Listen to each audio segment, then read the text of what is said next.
Yo, wagwan mwana Big Bongo TV, is a new plus day, and when you hear this voice unajua kabisa kusha happen huko mitandaoni. Sasa subiri kwanza, huyu Chocolate Girl ambaye mnamuona ni mgeni kweli? Hilo ndio swali ambalo linatesa vichwa vya wabongo wengi huko mitandaoni kwa sasa. Kila mtu anazungumzia ujio wa msanii mpya wa lebo ya Chief Flute Music.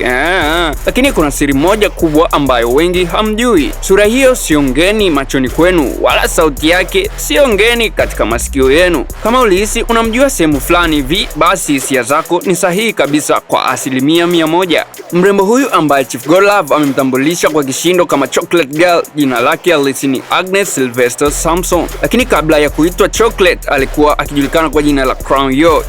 Ndiyo, umesikia vizuri, ni yule aliyekuwa akipambana kitambo, lakini kwa sasa amefanywa rebranding na kufanya aonekane kama hujawahi kumuona kabisa mahala popote. Chief amemchukua akambadilisha muonekano na kumpa jina jipya kabisa la kibiashara. Kwa nini wamemficha kwenye jina jipya sasa? Chief Godlove anasema hii ni mbinu ya kibiashara kuanza ukurasa mpya. Wameamua kumfuta Crown Yo na kumleta Chocolate Girl ambaye ni package kamili. Ameingia mjini na albamu mpya kabisa itwayo Queen of Bongo Flava. Humu ndani utakutana na track 7 kuntu ambazo zimeandaliwa kumfanya asaulike kabisa kama Crown Yo wa zamani na azaliwe star mpya wa kimataifa, nikimaanisha international artists.